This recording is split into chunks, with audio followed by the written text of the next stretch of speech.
So I'm going to talk about searching for new physics with the LHCb experiment. I have an unenviable task. I need to take you from some basic building blocks of particle physics and the models that we have to the research level in about 20 minutes. So please bear with me. I thought I should start by trying to say something about what particle physics is. What is it we're trying to do? And I think particle physics is about asking fundamental questions about the nature of the universe. Questions like, what are the basic constituents of matter? What is stuff made of? And similarly, it's then kind of natural to ask, what are then the forces that act between the matter that there is in the universe? So particle physics is about trying to understand the basic constituents of matter and the forces that act between that matter. I guess everybody understands something about the atomic picture, but during the course of the 50s and 60s, our understanding of the universe, and with it our place in the universe, kind of changed because we discovered subatomic structure. So we have this picture here of a helium atom as it was previously understood, with these two electrons going around the side. We have this idea that in the center of that atom, and of all atoms, there's a very small nucleus which contains virtually all of the mass. And that was understood to consist of these protons and neutrons, what were thought to be fundamental particles. What we now understand that was discovered, again, back in the sort of 50s and 60s and going forward, is that the protons and neutrons which make up the nucleus, they are not fundamental. They are composite objects, and in particular, they are made of these quarks. So a proton, for example, consists of two up quarks and a down quark, whereas this neutron over here consists of an up quark and two down quarks. Our modern understanding is shown in this kind of next slide. This is the standard model that Andre talked about. So in our modern understanding of particle physics, we have these quarks again. Some of them have charge plus 2/3, some of them have charge minus 1/3, and then there are three families. So up and down, charm and strange, top and beauty. So this is the B quark that you already heard about. It's these up and down quarks that make up protons and neutrons and the stuff you encounter every day. These heavier quarks are much more exotic objects, and they're the things that are created in particle accelerators like those at CERN. Down here we have the particles that we call leptons. One of these, the electron, the familiar particle from atoms that you'll recognize, it has an associated neutrino, which is a very sterile, inert particle that's produced, for example, in nuclear beta decay, normal radioactive decay. And what we've discovered is that there are, again, two other families of heavier analogues, the so-called muon, which is like a heavy electron, and heavier still, the tau. Each of those, again, has an associated neutrino. On the right here, you have the so-called gauge bosons.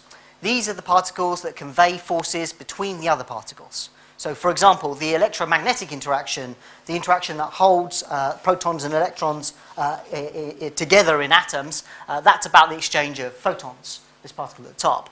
The weak interactions, again involved in nuclear beta decay, those are conveyed by the exchange of these so-called W or Z bosons. And finally, this particle at the bottom, this little G here, is the gluon. This is the particle that conveys the strong nuclear force. This is the one that holds protons, which, remember, have the same charge and should repel, together in the nucleus. It's that force that's responsible for that.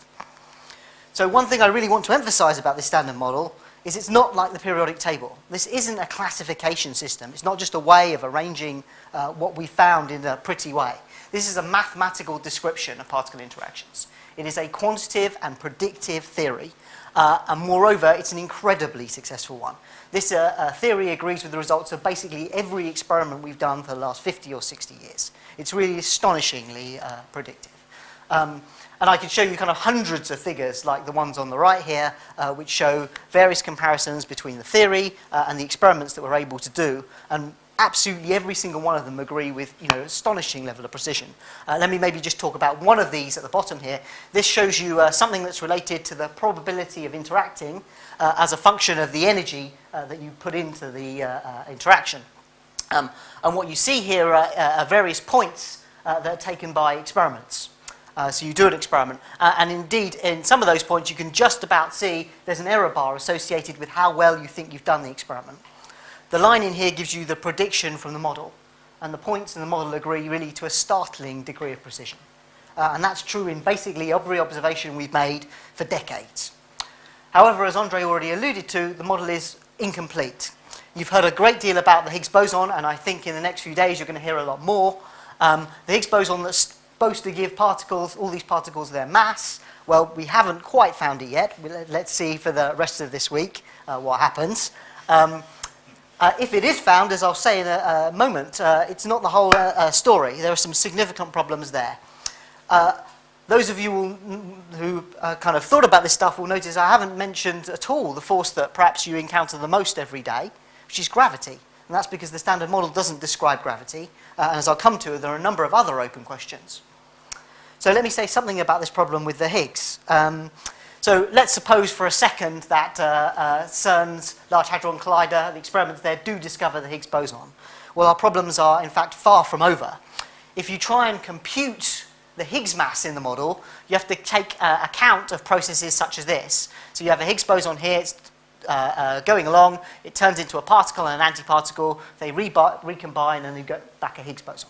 You have to integrate over the loops, so-called, that give you processes such as this one. And the result of this, if you go and do the maths, is that the Higgs mass blows up to infinity.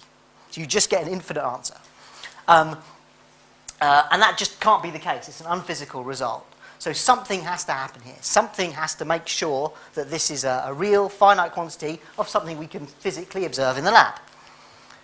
And the problems of the standard model are much worse than that. The astronomers tell us if you go out and look into the universe, then you can see things like this. 2 colliding clusters of galaxies on the right. This is the bullet cluster. And if you try and figure out from all the stars you can see what mass should be there, and then you compare that to what you can infer from the gravity that you see acting on, let's say, more distant stars bending the light around the galaxies, this so-called gravitational lensing, then what you find is this, that a lot of the mass that's out there must not be emitting light. This is a so-called dark matter. And this is, in fact, an enormous amount of the energy budget of the universe. It's supposed to be, more than 20% of the mass or energy that's in the universe is supposed to consist of this dark energy. And here's the problem. The standard model has no dark matter candidate.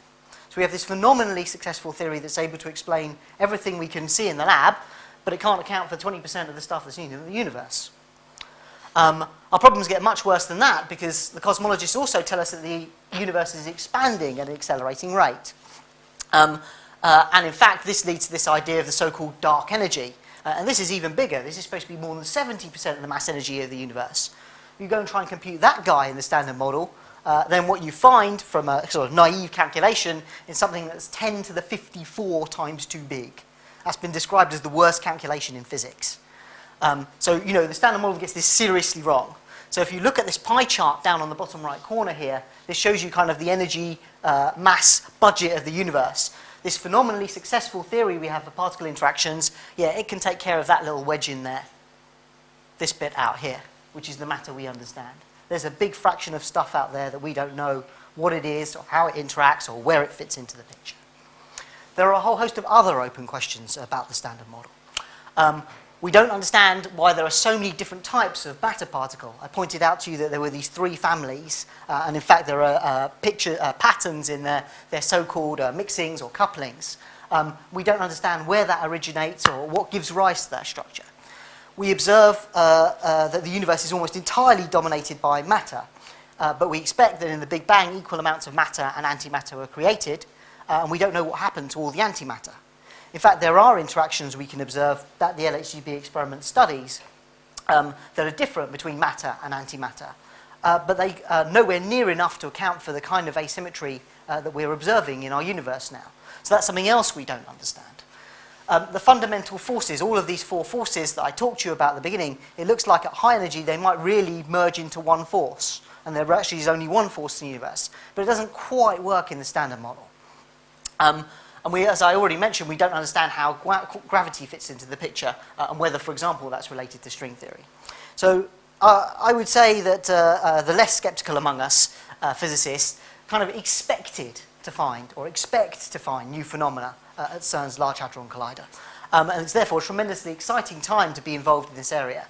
And the theoretical community, meanwhile, has been going crazy, coming up with lots of ideas of what new physics, as particle physicists call it, the phenomena beyond the standard model, might look like. And they try and do that in a way that, of course, solves the problems that we know about. So people have invented theories where there are superpartners to all the existing particles that are out there, models involving extra spatial dimensions that can take care of some of the problems, and things like that.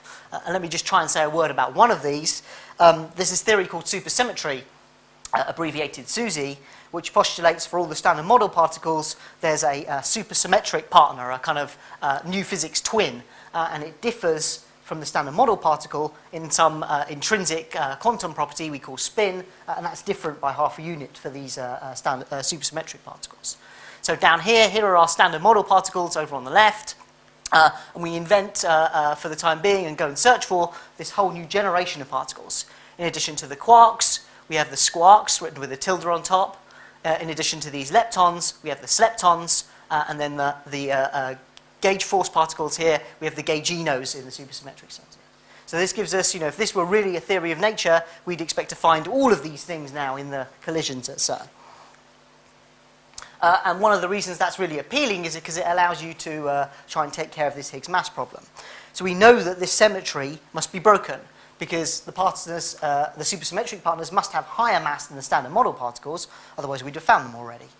And the point about these is these superpartners then stabilize the Higgs mass. So now in addition to this contributions that I showed you before, like this guy, you have now the supersymmetric equivalents on the right-hand side, and it turns out when you go and do the math, that provided the mass difference between them isn't too large, the cancellation occurs, and you get a nice finite Higgs mass, and the theory's physical again. In addition, the lightest supersymmetric partner might be a great candidate for this dark matter that we thought makes up 20% of the universe. So this is tremendously appealing, and we therefore constructed a machine, the CERN's Large Hadron Collider, to try and explore whatever the physics beyond the standard model is, be it supersymmetry, be it extra dimensions, whatever it is, this is the machine to find it. This is the world's largest and highest energy particle accelerator. You see here an aerial photo of the Geneva area. Way back in the distance there is Mont Blanc. The airport's shown in here. And this ring out here is 27 kilometers round, about 12 kilometers across. And there's a tunnel about 100 meters underground. In that, we have the accelerator. Inside there are these two adjacent beam pipes that intersect at points where we place our experiments. We use 1,600 superconducting magnets to bend these two proton beams that we accelerate into a circular trajectory so they can go round around the same ring and be accelerated. To keep those magnets superconducting, we use about 96 tons of liquid helium. So the whole system is operated at a temperature of about 1.9 Kelvin, or minus 271 degrees. And the beams are accelerated to some ridiculously high fraction of the speed of light. So I heard a good example of how to imagine this. If we had a race right round the Earth between our particles and light itself, then nothing goes faster than light, so light would win. At the finish line, having gone right round the Earth, our particles would be 40 centimeters behind. So they are really going a substantial fraction of the speed of light. The beam energy of these proton beams in the accelerator is also phenomenal. So whenever I give this talk in Europe, I talk about channel tunnel trains traveling and such, but I had to get a Russian example from my Russian colleague, and he tells me that this is like the Admiral Kuznetsov, I can't say this, Kuznetsov? That's what I said, yeah. Traveling at about 8 knots. So the kind of kinetic energy of that cruiser traveling about 8 knots is stored in this beam, or equivalently about 80 kilos of TNT, or your car traveling at about 1,000 miles per hour, and we're directing that through something smaller than the width of a human hair. So this is a phenomenal feat of engineering. It's a breathtaking endeavor. And we're using it to try and search for these new particles. There are two ways we might try and do that search. So let's suppose that we're looking for some new particle X. We can try and smash two protons together as hard as we possibly can, produce X in the laboratory directly, and then detect its subsequent decay into known particles.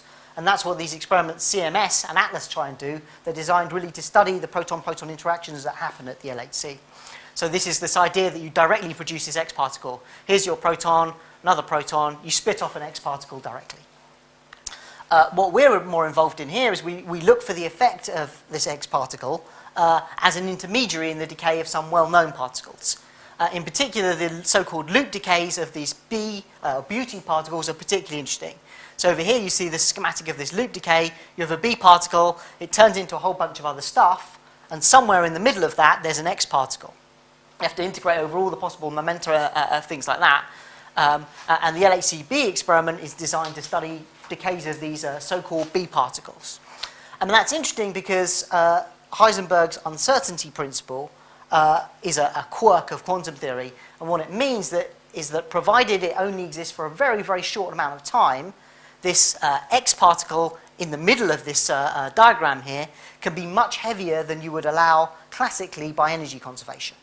So you almost borrow some energy from the universe, use it to mediate the decay, and then give it back. Quantum theory works like that. It's experimental facts that quantum theory works like that. So this allows you to probe X particles in here, which are much heavier than you might imagine is possible otherwise. And to do this, we use this apparatus here. This is the LHCb experiment. So the proton-proton beam come in like this, along this line here, and we make them interact in this region around here. We place these silicon detectors very close to the interaction point here, and use them to try and figure out where the particles went. Then there's a large magnet that you see here. Charged particles bend in a magnetic field, and the amount that they bend is proportional to their momentum. So if we measure where the particle went before the magnetic field, put it through the magnetic field, and then measure where it went afterwards, from the bend that occurs, we can figure out what the momentum was. And then further in our detector, what we do is we make the particle try and give up its energy. And in doing so, we then measure the energy that we get out. Now we know its energy and its momentum. And we can start thinking about what happened in the interaction. So what we do is we use the LHCb experiment to study a whole set of special decays where we really think we have the theory pinned down. So where there are precise theoretical predictions for what we should observe. We go and measure it, we compare the two, and try and understand what we're seeing. Perhaps the highest profile measurement that this LHCb experiment is working on at the moment is this decay Bs to mu mu. I'm going to try and say something about that on this next slide. So this decay is interesting because it's really sensitive to contributions from new particles. In particular, Higgs bosons. I termed this one A0 here. Now, this isn't the same as the Higgs boson that I hope you're going to be hearing about later this week. This is, in fact, a different guy. But the idea here is that in addition to the diagrams that you get over here in the standard model, so the normal kind of physics that we understand, you can have new contributions from these new Higgs bosons, like in this, that change what happens in the decay. So the decay is supposed to be very rarely occurring in the standard model. It's very suppressed. But the point is that the rate is very precisely calculable. We know what it should be if only the standard model acts. So we say that the rate of this decay occurring should be about 3.5 times 10 to the minus 9. But that number could be changed substantially by the additional Higgs bosons acting in that diagram. And just to put this in context with you, well, that's like kind of one of these Bs to mu mu decays happening every 285 million Bs decays. But actually, we only produce one of these Bs decays once in about every 2,000 proton-proton interactions, and some of those guys can, in fact, fake the thing we're looking for. So we're looking for a couple of events here in a sample that's substantially bigger initially than 285 million events. So like you, we're looking for small signatures, the right ones, in amongst the whole plethora of events that look a bit like what we're looking for, but aren't. And to do that, we really rely on the combination of basically everything that we can measure about the event. So this is the so-called multivariate analysis. We try and combine everything we've measured about the decays that we've seen and try and understand if we're really looking at a Bs to mu mu or we're looking at something that fakes a B to mu mu. So let me say a few words about this multivariate analysis business. This and pretty much all the other analyses at LHCb are using this toolkit for multivariate analysis, so-called TMVA package, to try and make our multivariate separation between the things we're interested in and the things we're not. And our experience is that the kind of boosted decision tree there seems to be the best performing method. But I think it's fair to say that most of the people using this have not really tried to understand the guts of what's going on there and how optimal the algorithm really is. So most people are, for example, just using the default boosting procedure, which I believe is called AdaBoost, They're not really looking at the choice of the depth or the number of nodes or all these technicalities. It's really just applied as an algorithm. And one of the notable features of the problems we typically have to solve in particle physics is that, by the time we're talking about the beta mu mu events that are really sensitive, the ones that we'd really like to have, we end up with only small numbers of background events that really, really look like them. And that means that this multivariate analysis has very small samples on which to learn from. So in order to really train on the sensitive part of the data, you end up with very low statistics, which you've got to try and tell the difference between the genuine guys and the fake guys. From the analysis side, the application of these multivariate analyses is probably the problem that you have in doing particle physics analysis. So acquiring the data is really time-consuming and expensive, and anything that lets you get more power out of that same data is then vitally important. And I think something here with a demonstrable advantage over TMVA would be used by everyone immediately if that advantage were really demonstrated. So I think there's a tremendous scope here for somebody to come along and really make a difference to these multivariate problems if someone can be shown to perform better. Let me say something about the latest experimental results on this beta mu mu decay. You see here data, the profile of this measurement is such that really all three of those experiments I mentioned are searching for this beta mu mu decay. And there's data here from CMS, the Atlas experiments, and our own experiment, LHCb. Let me, just as an example, talk about the LHCb plot. This shows you some number of events observed as a function of the mass of the two muons that you have. This yellow blob in here tells you the kind of level of the background that we would expect to see, the fake beta mu mu guys. And if we were to have a grey signal in there, it would look, in the standard model, something like this peak that you see shown in there. These points here show you the data that we're observing. And what you can see from the data points is that it's perfectly compatible with me putting standard model signal in there or something flat in there. At the moment, we don't have the sensitivity to really be able to tell the difference. And so nobody yet has convincingly seen these beta mu mu events. There's an intense rivalry between the three experiments to really try and see the first signal events here. And even when we've done that, it will be really critical to make a precise measurement of the rate at which we're observing those decays.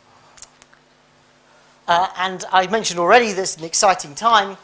Last year in the data taking period, we took about 1 unit of data in the units that we use. This shows you the kind of rate that we can get down to in probing this process as a function of the amount of data we take. So you already took 1 unit. And in the standard model, we'd expect the rate of this process to be in this band shown here. It seems that we need a kind of another 1.5 units to get down to the level where you'd expect to see this even in the standard model. And the prediction for this year's data taking is indeed about 1.5 units. So we have our fingers crossed that this might be the year that we first get our hands on some of these beta mu mu candidates. And one point I wanted to emphasize here was I've talked about this beta mu mu and how it's critical to do multivariate analysis on this guy, but it's true of all of the other things we're looking at. There are a whole host of other analyses relying on this multivariate analysis. So on this top right plot in here, you see, again, a mass plot. This is actually the rarest one of these beauty decays that's ever been observed.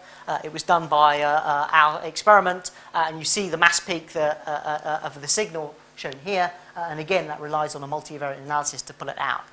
Similarly, on the left here, you see the boosted decision tree process response in another one of these searches for one of these loop decays, one that we've worked on personally a great deal. So this is the distribution for the background. Here it is for the signal. And we place some requirement here on the response and reject events that are left and keep them to the right. And what that allows us to do is to vary the background fraction as a function of the signal. And we can map out this curve here. And for reasons I won't go into, we choose to work at this point shown in here at red. And similarly, it's being used, multivariate analyses are being used to look for matter-antimatter differences. You see in this plot at the bottom, this shows you the antimatter plot. In here, there's a peak of about 20 events at this mass here.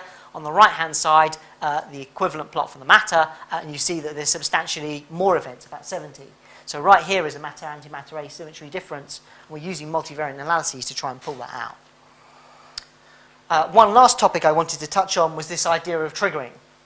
The LHC accelerator is colliding particles approximately 40 million times a second. And there's no way we can process or store all of the events from the collisions. This is something my colleagues are going to talk to you about in a while. And then we can't possibly do that and then look afterwards for the events that we're really interested in. We have to choose on the fly which events to keep for further study. So we have this system of 3 levels of algorithms which reduce the rate from about 40 megahertz down to a couple of kilohertz, which we can actually write down to disk. And this is absolutely critical for the experiment. What I want to draw your attention to is this last level of this filtering, this so-called HLT2 algorithm, because in there again we're using this boosted decision tree. So again, multivariate analysis. So what we're doing here is we're using that multivariate analysis to select n-dimensional regions of the parameter space in all the event properties for these events, and we try and teach it which regions to keep by using, again, training samples. What we have to do here, though, is to ensure that the selected regions aren't so small relative to how well we can measure things, so to the resolution and to the stability of our detector, such that signal events might move in and out of the regions we take, depending on what time you take the data or how well some particular subsystem is working or things like that. Now that would be disastrous because it would lead not just to lower efficiency, but perhaps to an efficiency you can't understand. So then it would ruin all our measurements. So what we do is we only allow our decision tree to be split at certain predefined points in the parameter space. So for example, one of the quantities we use is how well a given track goes through the hits that we believe correspond to that track. So we form a so-called chi-squared, like a minimum, squared minimum for the given track, and it makes sense to ask for a chi-squared of less than 4 or a chi-squared less than 9. You can imagine that a chi-squared less than 1.000045 might vary depending on how well you've calibrated the detector or how well something is working. And the boosted decision tree might otherwise decide to use that as an arbitrary point to split the data. So we don't allow it to do things like that. And as I already said, triggering is one of the major challenges for this experiment. And again, any advantage you could get in these kind of algorithms would be tremendously advantageous for the fundamental physics that we're trying to get out. Okay, so let me wrap up. Our knowledge of particle physics is really embodied by a mathematical description of particle interactions, this so-called standard model. The model is tremendously successful, but it's got some significant problems, some of which I try to outline. We therefore expect the latest experiments to really find something new, some new phenomena. The LHCb experiment in particular is searching for new phenomena by probing these rare B particle decay modes. For example, this BS to mu mu decay that I described. In this and in many other analyses in the experiment, and indeed in other aspects such as the triggering, searching for a small signal over large backgrounds, we're searching for a small signal over large backgrounds, and making multivariate analyses is therefore one of the critical requirements. Any improvement in this MVA would be hugely beneficial, I think would be sought after by everyone working in not just this field, but in many other scientific fields. Thank you for your attention.